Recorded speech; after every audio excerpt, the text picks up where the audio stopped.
A paz do Senhor, seja bem-vindo a mais uma aula aqui do EBD em Foco. Eu me chamo Herberson e nesta aula eu vou ministrar a lição número 8, que tem como título O Deus Espírito Santo. Nós estamos estudando a revista CPAD do primeiro trimestre do ano 2026 e agora, nesta lição, nós vamos estudar sobre o Espírito Santo, apresentando aqui a terceira pessoa da Trindade.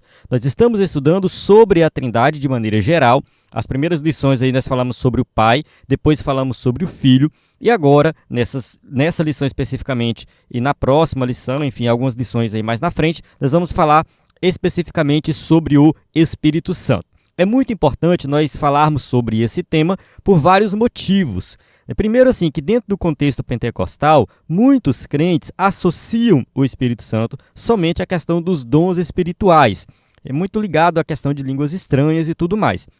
No entanto, nós sabemos que a obra do Espírito Santo vai muito além disso e a gente precisa estudar sobre a obra do Espírito e mostrar dentro da Bíblia as passagens ali que realmente reforçam e deixam bem claro que o Espírito Santo é Deus, ele é o Deus Todo-Poderoso, ele tem todos os atributos do Pai e do Filho. Nós estamos falando desde a primeira lição que Pai, Filho e Espírito Santo são da mesma essência, eles são eternos, sempre existiram nesse formato.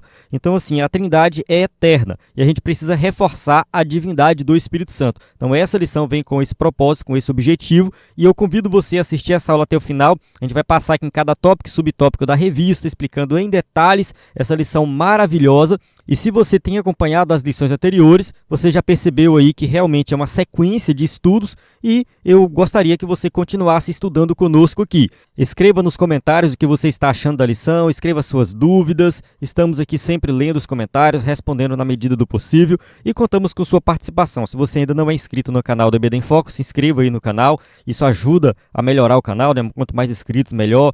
Você também pode clicar em gostei, dar o joinha aí no vídeo.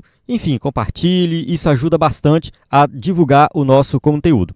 Bem, vamos lá, vamos começar aqui. Eu vou apresentar aqui essa aula com slide em PowerPoint. Nosso slide é 100% baseado na revista, com imagens de qualidade e vem pronto para ser usado. Você pode usar esse slide na sua igreja, você pode ministrar uma aula diferenciada usando o slide do EBD em Foco. Quem é assinante do EBD em Foco, acesse slide de adultos, slide de jovens e vários outros bônus. Nós temos experiência na produção de slides e subsídios da revista CPAD, então desde 2017 nós produzimos esse conteúdo, já fizemos mais de 900 slides e tudo isso você pode baixar no nosso site ebdemfoco.com. Nós temos o nosso WhatsApp que você pode mandar uma mensagem para tirar dúvida, tanto relacionado ao slide, ao site e também dúvidas das lições. Dúvidas das lições eu mesmo respondo, envio um áudio respondendo, então pode mandar a mensagem sempre que quiser. Na descrição do vídeo tem o link para você clicar e ser redirecionado para o WhatsApp. Nós temos também um aplicativo que você também instala no seu celular e acessa todo o conteúdo lá. Só lembrando que nós temos aula em vídeo, PDF, aula em áudio,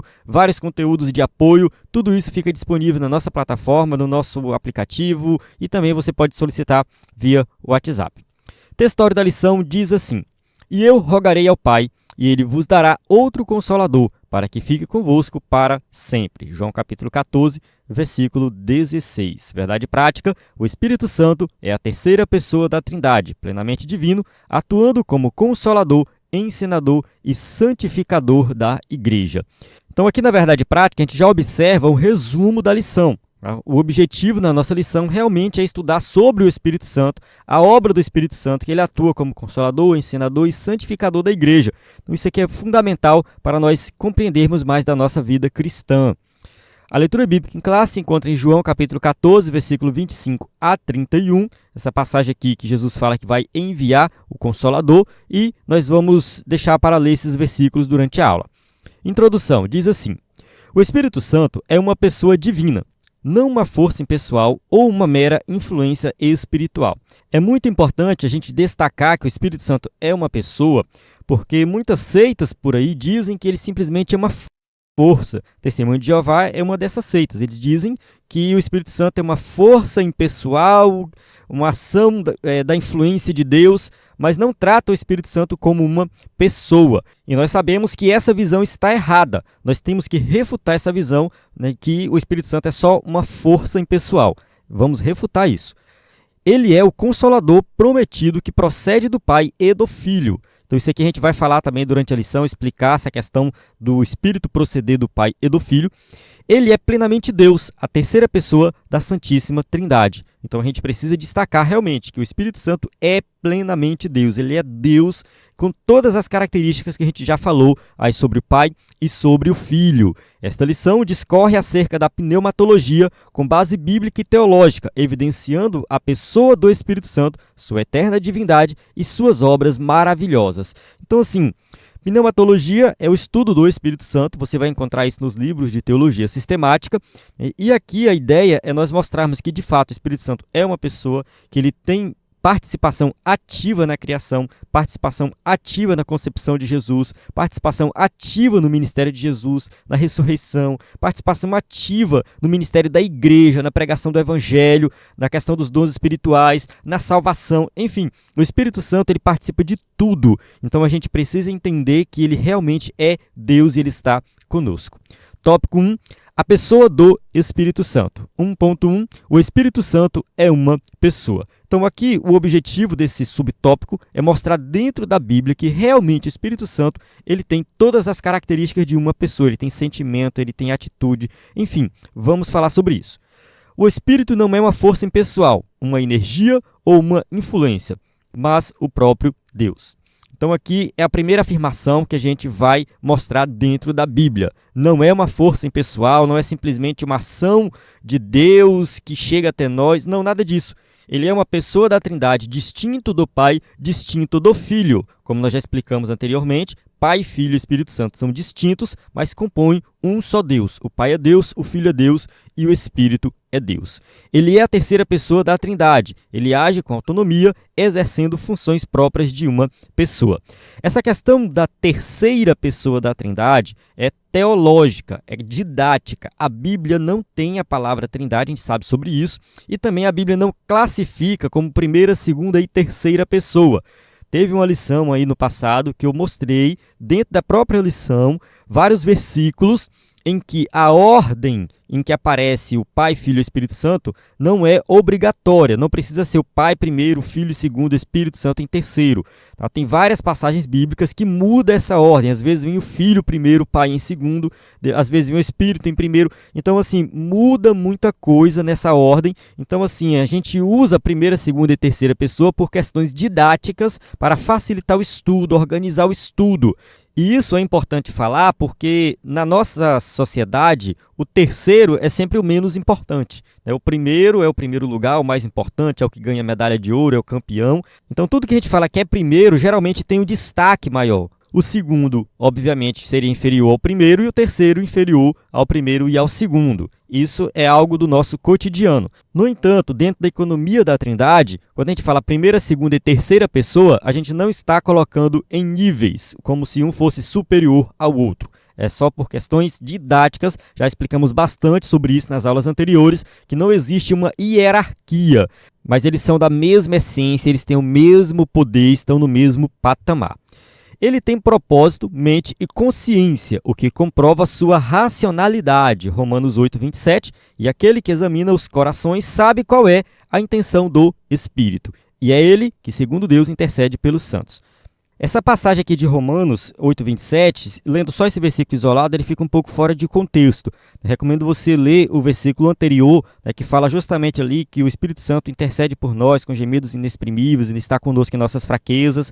Mas a ideia aqui desse versículo é mostrar que o Espírito Santo ele tem intenção, ele tem racionalidade, tá? Ele examina os corações, enfim, o Espírito Santo ele sabe o que está fazendo, ele não é uma força ativa, mas é uma pessoa nesse sentido. Ele pode ser entristecido, o que envolve sensibilidade e emoções. Efésios capítulo 4, versículo 30, e não entristeçais o Espírito Santo de Deus, no qual estáis selados para o dia da redenção.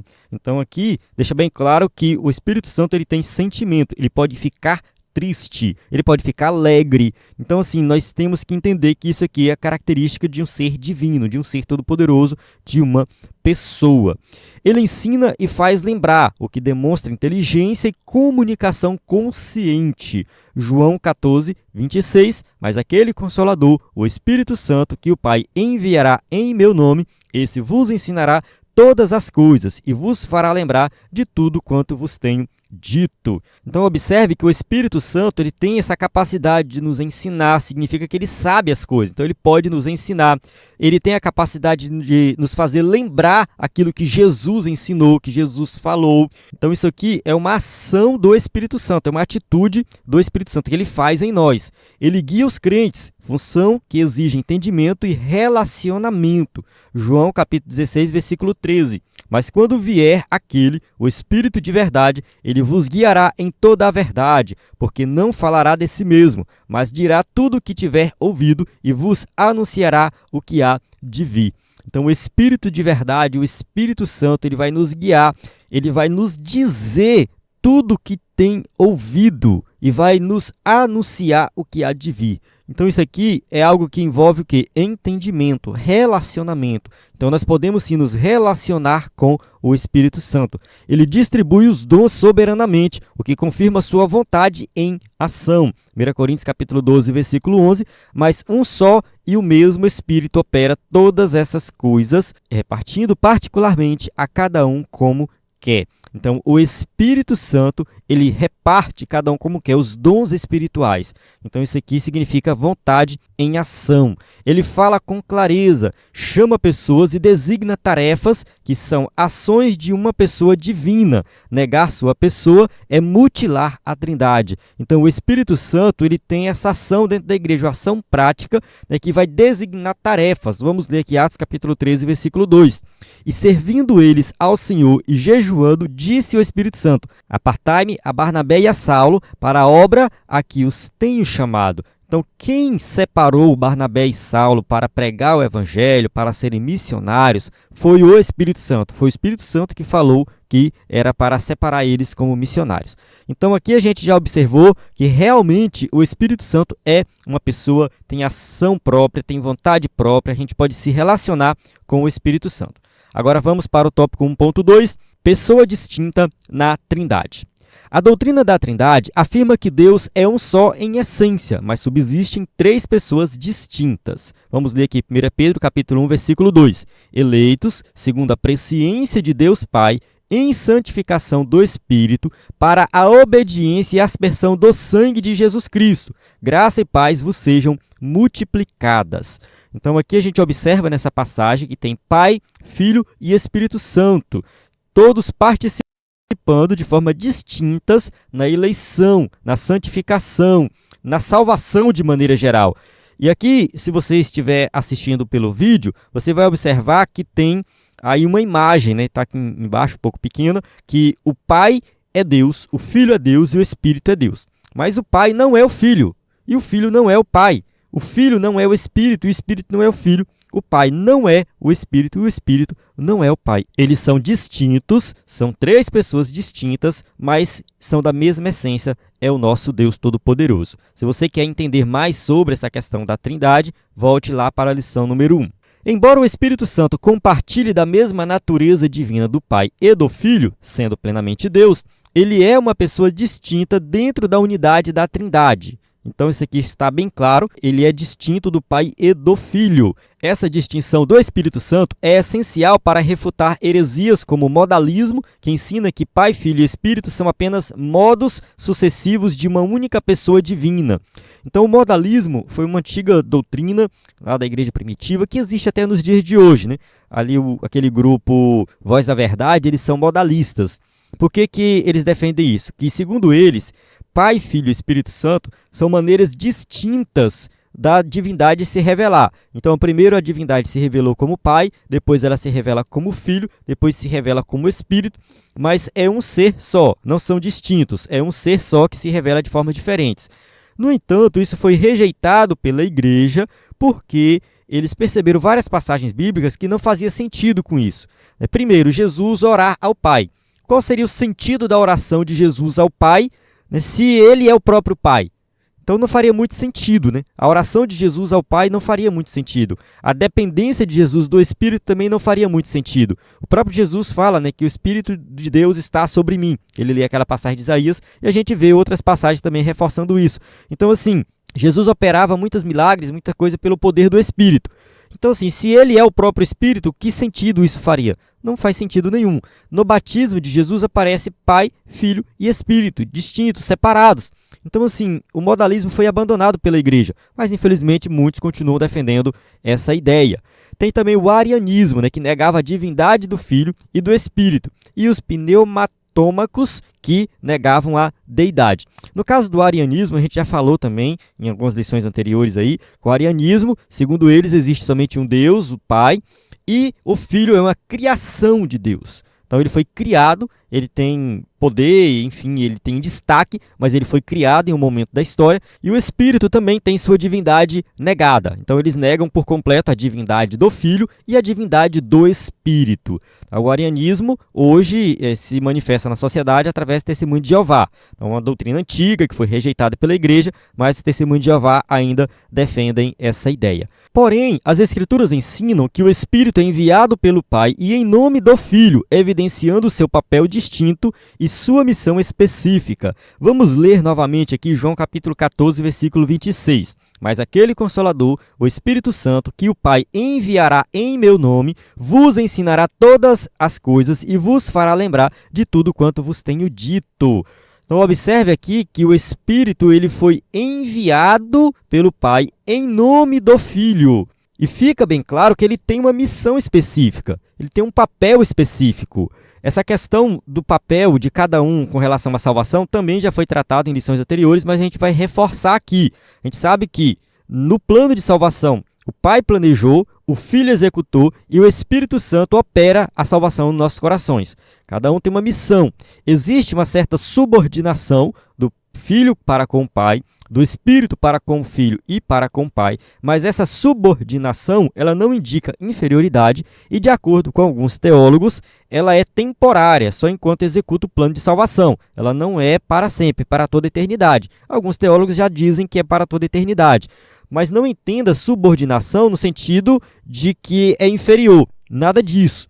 Mas é porque cada um tem um papel específico, existe essa relação aí entre Pai, Filho e Espírito Santo. Em suma, o Espírito Santo é distinto do Pai e do Filho, mas plenamente Deus. Isso aqui é o que tem que ficar na nossa mente. Ele é plenamente Deus, com todas as suas características de um ser todo-poderoso. Tópico 1.3, o Consolador prometido. Jesus prometeu aos discípulos um divino companheiro. Diz assim, João capítulo 14, versículo 16, e eu rogarei ao Pai, e ele vos dará outro Consolador, para que fique convosco para sempre. Então, Jesus fala de outro Consolador. Por quê? Porque ele também é o Consolador. Agora vem outro Consolador, que vai ficar conosco para sempre. O Espírito Santo habita na igreja, ele habita em nós, ele está conosco. A palavra Consolador é tradução do grego parakletos, que significa aquele que encoraja e conforta, e ajudador, que auxilia na necessidade, e ainda advogado, que intercede ou defende alguém perante uma autoridade. Então, Jesus usa uma palavra que tem uma grande quantidade de significados, Paracletos. Então, é uma palavra que é até difícil de traduzir. As Bíblias traduzem de forma bem diferente. Alguns traduzem como ajudador, outros como consolador, outros como advogado. Mas é porque realmente é uma palavra muito forte, carregada de significado muito profundo. O vocábulo Paracletos aparece 5 vezes nos escritos de João, referindo-se tanto ao Espírito Santo como a Cristo. 1 João capítulo 2, versículo 1. Meus filhinhos, estas coisas vos escrevo, para que não pequeis, e se alguém pecar, temos um advogado para com o Pai, Jesus Cristo, o justo. Então aqui a palavra advogado é paracletos, ou seja, temos um paracletos para com o Pai, ou seja, Jesus Cristo. Então Jesus também é o nosso advogado, ele é o nosso consolador, é aquele que está conosco nos defendendo. E o Espírito Santo é o outro consolador que Jesus falou que seria enviado. Então, nesse contexto, o Espírito Santo é chamado de outro consolador, isto é, alguém da mesma natureza que Jesus. Então, Jesus fala de outro consolador, não um outro com outra natureza, mas um outro com a mesma natureza, com a mesma essência. É distinto de Jesus? Sim, é distinto, mas procede do Filho e procede do Pai. Então, esse Consolador é o Deus Todo-Poderoso que habita em nós. O Espírito Santo, portanto, não é inferior ao Filho, mas assume o papel da presença permanente de Deus na vida dos crentes. Então, sim, o Espírito Santo habita em nós, ele está dentro de nós, é Deus habitando dentro de nós. Não é inferior ao Pai, não é inferior ao Filho, ele se faz presente dentro de nós. Então, Deus habita em nós e o Espírito Santo está com a igreja. Amém? Então, nós encerramos aí o tópico 1, deixando bem claro que o Espírito Santo é uma pessoa, ele é Deus Todo-Poderoso, é distinto do Pai e do Filho e tem um papel específico na economia da salvação, ele habita em nós, está na igreja. Então, assim, é o Espírito Santo que está conosco hoje. O Pai e o Filho estão lá no céu, mas o Espírito Santo está conosco. É claro que quando a gente fala de onipresença, significa que Deus está em todos os lugares. A gente também não pode confinar Deus em um lugar específico, mas a ideia de que o Espírito Santo está aqui na igreja, está conosco, habita conosco, e isso reforça muito que nós não fomos abandonados. Jesus deixou isso bem claro, a ideia era essa: eu vou para o céu, eu vou para o Pai, mas eu vou enviar o Consolador e ele vai estar com vocês para sempre. Tópico 2 diz assim: a divindade do Espírito Santo. 2.1, o debate filioque. A expressão latina filioque significa e do filho. Foi inserida no credo niceno-constantinopolitano para reafirmar o ensino bíblico que o Espírito procede do Pai e do Filho. Esse debate, muitos o consideram irrelevante, mas na época que a igreja debateu sobre isso, teve os concílios aí, houve até um racha na igreja, uma certa divisão na igreja católica romana da igreja católica oriental, ocidental e oriental. Ali, enfim, até hoje o pessoal debate sobre isso, mas acredita-se que ele foi só um estopim para essa divisão, que já havia questões políticas envolvidas nessa divisão. Mas não vem ao caso aqui, vamos entender o que isso significa. Porque assim, o credo inicial falava que o Espírito ele procedia do Pai, não tinha do Filho. E aí depois eles acrescentaram, procedem do Pai e do Filho. E aí isso trouxe essa confusão. Ele procede só do Pai ou ele procede do Pai e do Filho? A questão toda é que os próprios escritores do credo não conseguiam explicar isso em detalhes, porque a gente já falou sobre isso, a questão do Filho ser gerado do Pai. O Espírito é gerado do Pai e do Filho. O que significa ser esse gerado? Qual a natureza desse gerado? Então, realmente é algo que nossa mente não tem a capacidade de compreender. Já falamos bastante também em aulas anteriores que o gerado no credo não tem relação nenhuma com criação. Tá? Proceder, ser gerado, não significa que foi criado, mas é que é da mesma essência, do mesmo poder, enfim. Então, assim, a gente vai dizer isso, mas sempre entender que não é que foi criado, o Pai criou o Filho e o Espírito, nada disso, isso é uma heresia, tá bom? Então, entendam dessa forma, Pai, Filho e Espírito Santo sempre existiu, mas quando diz que o Espírito procede do Pai e do Filho, existe aqui uma relação aí entre Pai, Filho e Espírito Santo que é eterna, e que essa relação mostra que os três ali são iguais em essência, em poder, e a gente vai mostrar isso aqui nas passagens bíblicas. Mas vamos lá. O Espírito Santo que o Pai enviará em meu nome. Então Jesus deixa bem claro que o Espírito é enviado em seu nome. Tá? Se é enviado em seu nome, significa o quê? Que ele participa também desse envio e o Espírito Santo também procede do Filho. Romanos capítulo 8, versículo 9. E se alguém não tem o Espírito de Cristo, esse tal não é dele. Então, assim, o Espírito é de Cristo também, não é somente de Deus. A gente fala Espírito de Deus, Espírito de Cristo, Espírito Santo, é tudo a mesma coisa. Não entenda distinto. Espírito de Cristo é uma coisa, Espírito de Deus é outra coisa, Espírito Santo é outra coisa. Não, é uma coisa só. Tá? Então, assim, o Espírito, ele é o Espírito de Cristo, sim. É o Espírito do Pai, sim. É o Espírito de verdade, como a Bíblia também usa, sim. Então ele procede também do Filho. E Gálatas 4:6, Deus enviou aos nossos corações o Espírito de seu Filho. Então aqui a gente observa mais uma vez que o Espírito também é do Filho. Então o Espírito ele procede do Pai, procede do Filho, mas ele é eterno. Tá? Esse debate ocorreu no século IV, em virtude das heresias do arianismo e dos pneumatômacos. Essa palavra é difícil de falar, Mas enfim, esse debate surgiu ali naquela época e tudo mais, porque eles estavam refutando essas heresias, principalmente o arianismo, que já era bem popular, muita gente estava seguindo, daí eles tinham que reforçar a divindade do Espírito Santo. Em 381, após confirmar que o Pai o Filho e o Espírito Santo possuem a mesma essência divina, a Igreja aprovou o credo que ratificava as Escrituras e professava a fé. Ratificava é confirmar, tá? Confirmar o que está nas Escrituras. E eles escreveram assim, ó, no Espírito Santo, Senhor que dá a vida, que procede do Pai e do Filho, e com o Pai e o Filho é adorado e glorificado. Então a confusão todinha lá na igreja é que procede do Pai e do Filho. Esse do Filho não tinha no primeiro credo e foi acrescentado depois, para reforçar a ideia de que é Pai, Filho e Espírito Santo. Porque corria o risco também do pessoal ficar só Pai e Filho e esquecer do Espírito. Então a igreja tinha que reforçar que é Pai, Filho e Espírito Santo. São 3 pessoas na Trindade. Então aqui a gente encerra o tópico 2.1. Se você achou confuso, achou que é irrelevante esse contexto histórico aí, não se preocupe com isso, tá? Você pode, sei lá, ignorar ou, quem sabe, se aprofundar um pouco mais sobre isso. Eu vou colocar disponível aí um material para download e você vai estudar e vai entender um pouco melhor sobre isso. Certo? Vamos lá. 2.2. Os atributos divinos do Espírito. Todos os atributos divinos do Pai e do Filho podem ser igualmente relacionados com o Espírito Santo, tais como onipotência, o Consolador tem pleno poder sobre todas as coisas. Tem 2 passagens aqui que a gente vai ler para reforçar essa ideia de que o Espírito Santo é onipotente. Lucas capítulo 1, versículo 15, porque será grande diante do Senhor, e não beberá vinho, nem bebida forte, e será cheio do Espírito Santo, já desde o ventre de sua mãe. Então aqui está falando da concepção de Jesus, que Jesus vai ser cheio do Espírito Santo, mostrando o quê?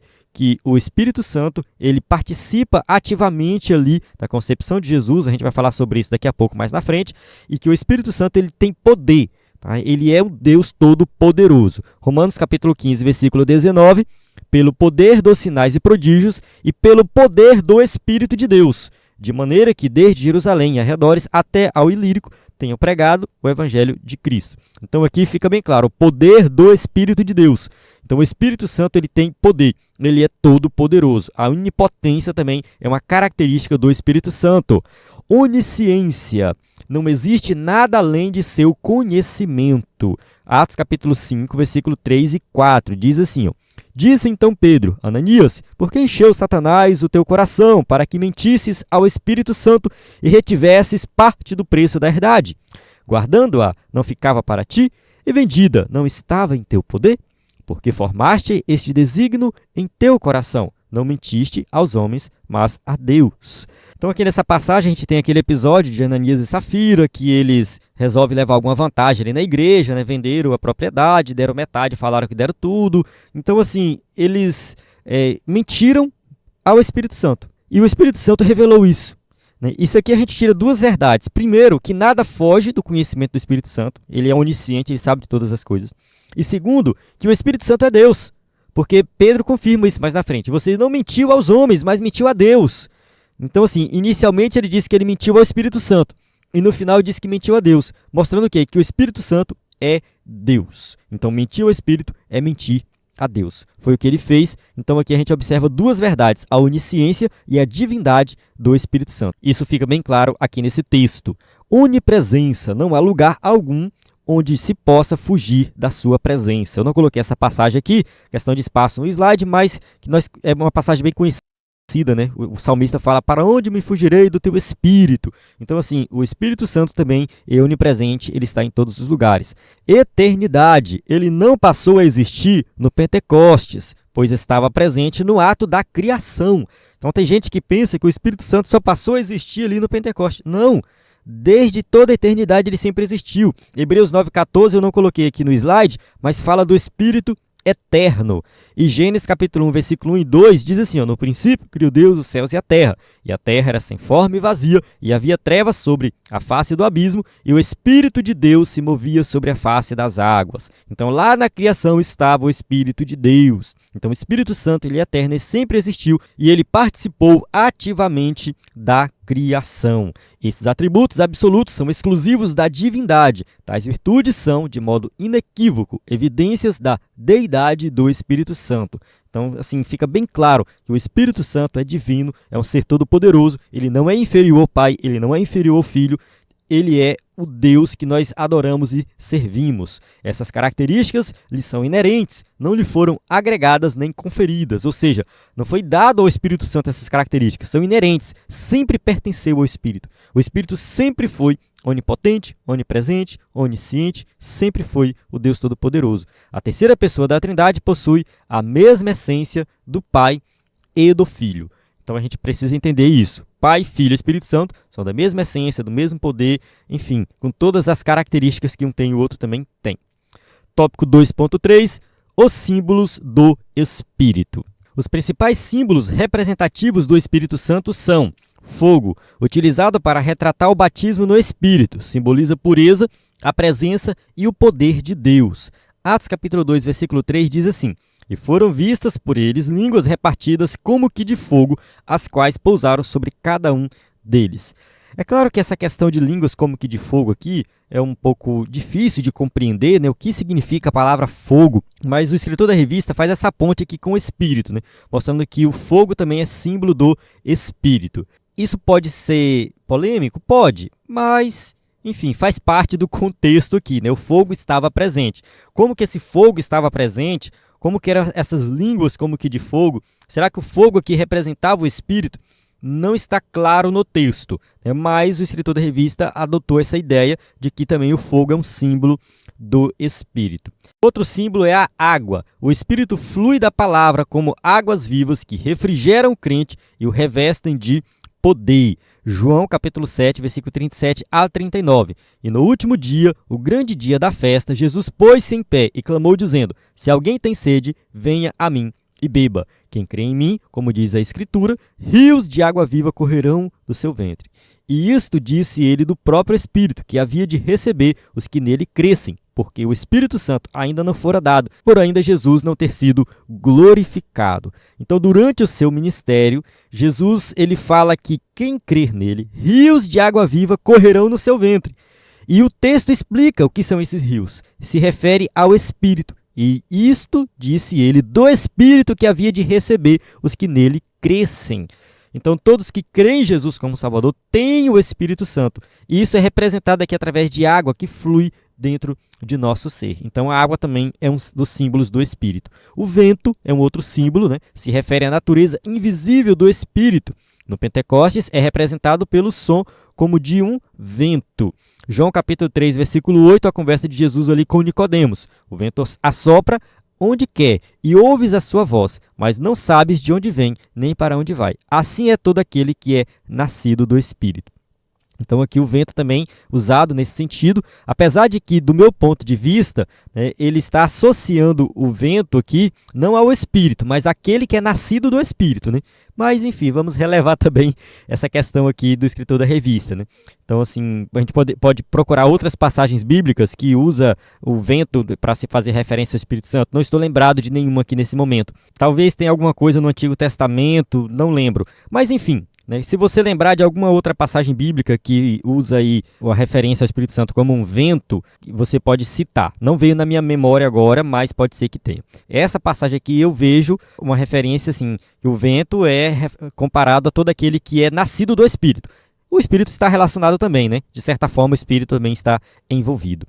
Óleo é usado para a luz e a unção. Simboliza a consagração do crente para o serviço e a iluminação para o entendimento das Escrituras. Então, a questão do óleo também ser usado como referência ao Espírito está presente nas Escrituras. O óleo era muito importante naquela época, né? Porque eles usavam para iluminação, porque ele, enfim, fazia ali um candeeiro, né? Então pegava fogo como a lamparina que tem nos dias de hoje, o pessoal usa querosene, naquela época tinha esse óleo, e também, né, para a questão da unção. Então isso aqui também está relacionado a dois papéis importantes do Espírito Santo, a iluminação das Escrituras e também a unção para pregar o Evangelho, para evangelizar e fazer a obra de Deus. E a pomba, que é o símbolo mais comum e o mais conhecido e que a gente mais usa aqui no slide como forma de imagem, né? O Espírito desceu sobre Jesus em forma de pomba. É símbolo da paz e da mansidão. Cada símbolo atua como figuras para a compreensão do caráter e da atuação do Espírito. Então, Mateus 3,16, e sendo Jesus batizado, subiu logo da água, e eis que se lhe abriram os céus, e viu o Espírito de Deus descendo como pomba e vindo sobre ele. Então, aqui a pomba como um símbolo do Espírito, acabou sendo o mais forte, o que mais pegou mesmo, o pessoal mais usa para se referir ao Espírito, né, porque realmente aqui no batismo de Jesus foi o mais evidente, o mais visível, né? Então a pomba como símbolo do Espírito. Significa que o Espírito tem formato de pomba? Não, nada disso. Simplesmente foi ali algo simbólico, né? É claro que ele desceu como pomba e vindo sobre ele. Tá? Mas não significa que o Espírito, como um ser sobrenatural, tem um formato de pomba. Nada disso. Tá? Então foi algo ali, uma revelação específica naquele momento. Amém? Então encerramos aqui o tópico 2, tópico também que reforçou aí a divindade do Espírito Santo, mostrando que ele participou da criação, que ele sempre existiu, que ele é onipotente, onisciente. Isso aqui é muito importante, né? A gente colocar o Espírito Santo como um ser divino todo-poderoso e não inferior, né? Como se fosse inferior ao Pai ou ao Filho. Agora a gente vai para o tópico 3, as obras do Espírito Santo. Tópico 3.1, o Espírito Santo e a encarnação.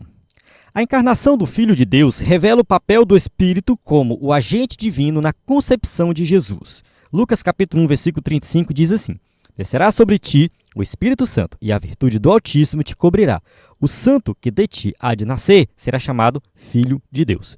Então, assim, na concepção de Jesus estava presente o Espírito Santo. Sem o Espírito Santo, Jesus não teria sido concebido. Tá? Então, isso aqui é algo que é muito forte e é muito importante. Tá? Jesus nasceu pela concepção do Espírito Santo. Isso aqui é a encarnação, tá? Não é a criação de Jesus, entenda isso. É a encarnação de Jesus. O verbo sempre existiu. No princípio era o verbo estava com Deus e o verbo era Deus. Jesus sempre existiu. Mas nesse processo da execução do plano de salvação está presente o quê? O Espírito Santo. O Espírito Santo, em união com o poder do Pai, atua de modo sobrenatural no ventre de Maria. Então está Pai, Filho e Espírito Santo agindo aqui na vida de Maria para que Jesus nasce como uma criança, como um ser humano encarnado. Embora Jesus tenha sido concebido pelo Espírito, ele é filho do Pai, pois foi gerado na eternidade. Aqui o escritor da revista faz uma confusão, mais uma vez ele volta com essa questão do gerado, como eu já expliquei anteriormente, está lá no credo, é importante, mas os próprios escritores do credo não conseguiram explicar a natureza desse gerado, tá? Que fique bem claro que não é criação, e o fato de Jesus ser filho do Pai, ou filho de Deus, também já expliquei em aulas anteriores. Filho, na linguagem semítica, na linguagem dos judeus, indicava alguém que era da mesma essência, que tinha as mesmas prerrogativas, tinha o mesmo poder. Até já dei exemplo de questão de ser filho de Abraão. Por que os judeus falavam que eram filhos de Abraão? Porque eles reivindicavam ter direito às mesmas promessas de Abraão, são da mesma essência que Abraão.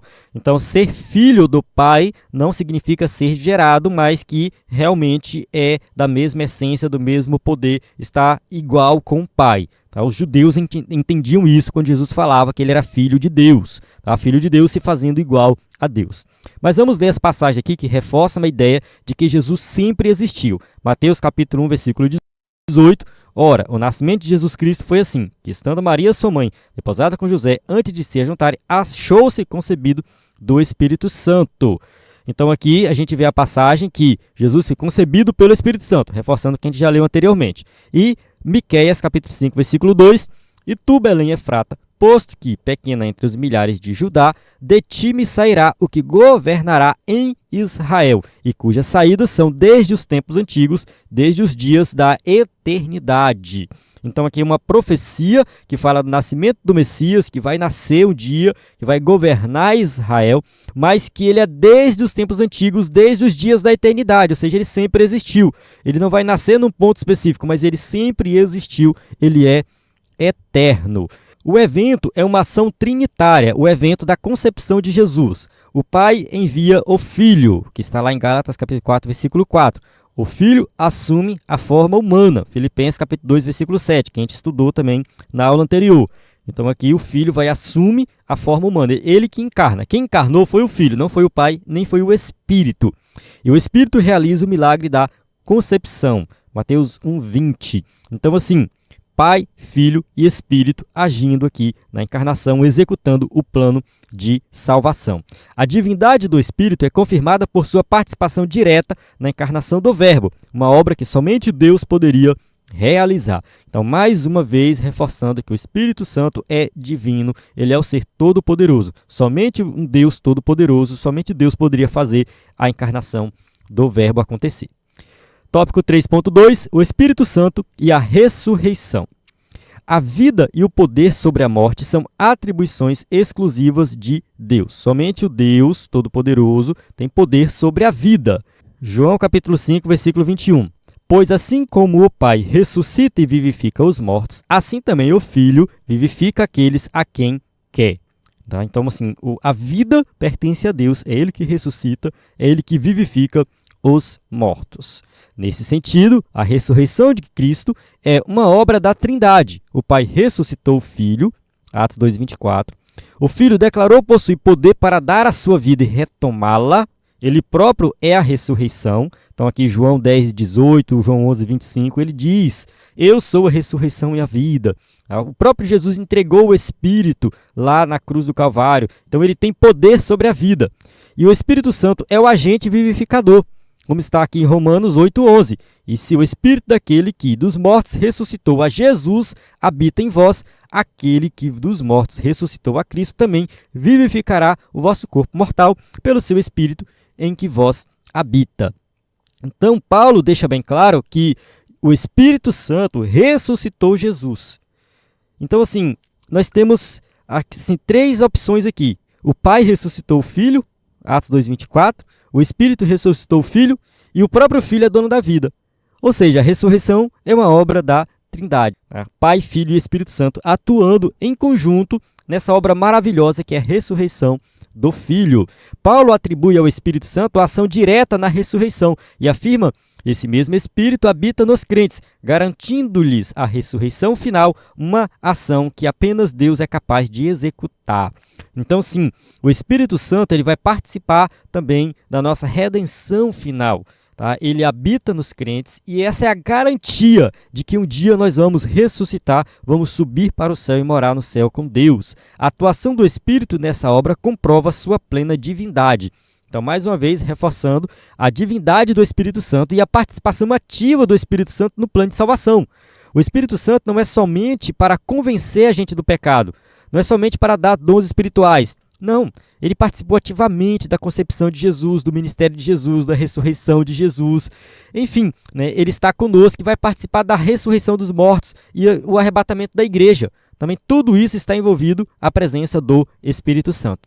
Tópico 3.3, o Espírito Santo e a santificação. O Espírito não apenas nos convence do pecado, mas também promove transformação, mais uma ação do Espírito Santo na nossa vida. É Ele que transforma o nosso ser interior, Ele que faz com que nós abandonemos o pecado e vivamos uma vida de santidade. Deus nos escolheu para vivermos em santidade. Então, assim, nós somos chamados para viver separados do mundo, separados do pecado. E é o Espírito Santo que vai fazer isso em nós. Então, a santificação possui 2 dimensões. Sempre que falamos de santificação, é importante destacar isso aqui. Uma é posicional, no momento da conversão. 1 Coríntios capítulo 6, versículo 11. E é o que alguns têm sido, mas haveis sido lavados, mas haveis sido santificados, mas haveis sido justificados em nome do Senhor Jesus e pelo Espírito do nosso Deus. Então, a santificação posicional é a santificação daquele momento da conversão, quando nós aceitamos Jesus como Salvador, quando nós realmente decidimos servir a Cristo e viver separado do pecado. Então, isso é santidade, isso é ser santificado. E outra progressiva, como processo contínuo de transformação. Então, santificação progressiva é o que a gente mais fala, que a gente mais comenta. Né? Hebreus capítulo 12, versículo 14, seguir a paz com todos e a santificação, sem a qual ninguém verá o Senhor. Então, essa santificação progressiva é algo contínuo na nossa vida, que aos poucos nós vamos melhorando, abandonando o pecado e cada vez mais nos fortalecendo em Cristo, enfim, melhorando como crentes, aprendendo a orar, aprendendo a ler a Bíblia, e enfim. Então, a santificação progressiva ela vai até o fim da nossa vida. Tem essa santificação posicional, que é no momento da conversão, e a santificação progressiva, que é esse crescimento espiritual do crente. O Espírito Santo habita no crente desde a regeneração até a glorificação, conduzindo-o em santidade. Porém, requer a cooperação do crente. Paulo exorta, andai em espírito, e adverte, não entristeçais o espírito. Vamos ler essas passagens? Gálatas 5,16, digo, porém, andar em espírito e não cumprireis a concupiscência da carne. Então, uma ação nossa, uma atitude nossa de andar no espírito, de fazer a vontade do espírito. Então, assim, se nós fizermos isso, a gente vai abandonar a concupiscência da carne, ou seja, a carne não vai ter espaço na nossa vida. E Efésios 4:30, e não entristeçais o Espírito Santo de Deus, no qual estáis selados para o dia da redenção. Então, a gente não deve entristecer o Espírito, mas o quê? Alegrar-se no Espírito, né? Viver no Espírito, para que o Espírito Santo ele continue conosco, né? Fortalecendo a nossa vida. Então, assim, a gente precisa realmente confiar que o Espírito Santo ele nos regenerou, né? E ele trabalha em nós para nos melhorar cada vez mais. Teve uma pessoa que comentou no vídeo anterior algo mais ou menos assim: se somos salvos em Cristo porque ainda pecamos. Assim, entenda uma coisa. Mesmo salvos em Cristo, ainda temos a natureza pecaminosa. Essa natureza pecaminosa, ela só vai deixar de existir na glorificação, quando nós chegarmos no céu. Então, enquanto nós não chegarmos lá, aqui, nessa terra, nós temos essa natureza, vamos errar, vamos falhar, mas o Espírito Santo vai nos conduzir e vai nos levar a arrepender dos nossos pecados e buscar uma vida de santidade. No entanto, não é o resultado exclusivo do esforço humano, mas uma ação permanente do Espírito. É o Espírito que está sempre fortalecendo a nossa vida e nos santificando. 1 Pedro, capítulo 1, versículo 2, eleito segundo a presciência de Deus Pai, em santificação do Espírito, para a obediência e aspersão do sangue de Jesus Cristo. Graça e paz vos sejam multiplicadas. Então, assim, nós somos eleitos segundo a presciência de Deus em santificação do Espírito. Então, a eleição indica o que? Santificação do Espírito. É o Espírito Santo de Deus que trabalha em nosso coração para que nós possamos santificar cada vez mais. Então, essa ação atesta a deidade do Espírito, pois apenas Deus pode transformar o coração humano. Ezequiel, capítulo 36, versículo 26, e dar-vos-ei um coração novo, e porei dentro de vós um espírito novo, e tirarei da vossa carne o coração de pedra, e vos darei um coração de carne. Então, assim, uma promessa lá do Antigo Testamento que se cumpre na inauguração da igreja, né? Quando o Espírito Santo habita em nós. Então, nós temos esse espírito novo, nós temos um coração novo, e é o Espírito Santo de Deus que, né, transforma a nossa vida, e isso mostra o quê? Que ele é divino, que ele é um ser todo-poderoso. Amém? Chegamos na conclusão da nossa aula que diz assim: compreender a divindade do Espírito Santo fortalece nossa fé na Trindade. O Espírito é distinto do Pai e do Filho, mas coigual em essência, poder e glória. Como Consolador, ele continua a obra de Cristo e habita na vida dos crentes. Sua presença é viva e transformadora, indispensável na edificação, ensino e missão da igreja, que todos nós vivamos guiados pelo Espírito até que Cristo volte. Então aqui, nessa conclusão, nós temos algo maravilhoso, né? Deixando bem claro aqui que o Espírito Santo é distinto do Pai, do Filho, mas é coigual em essência, poder e glória, ou seja, ele não é menos do que o Pai, não é menos do que o Filho. Então nós podemos sim adorar o Espírito, orar ao Espírito, confiar no Espírito. O crente tem que estar sempre ligado no Espírito. Ele habita em nós, ele está conosco, né? E é indispensável para a edificação, para o ensino, para a missão da igreja. Então tudo que nós vamos fazer, né, temos que fazer na dependência do Espírito Santo. Amém? Então eu encerro aqui a aula, espero que você tenha gostado. Deixe seu comentário. Isso é muito importante, né, para mostrar que você participou aí da aula, assistiu a aula até o final. Aqui a gente tem as perguntas, né, para quem vai ministrar o slide na igreja. Mais uma vez, reforçando o nosso site ebdenfoco.com, o nosso WhatsApp, na descrição do vídeo sempre tem link aí para materiais extras, tá? No caso, quem é assinante, acesso ao slide adultos, de jovens, vários bônus aí. Então, assim, baixa também o nosso aplicativo, muito bom mesmo para você acessar o nosso conteúdo. Então, na plataforma EBD em Foco, você tem tudo o que precisa para ministrar uma aula de excelência na EBD. A paz do Senhor. Até a próxima aula.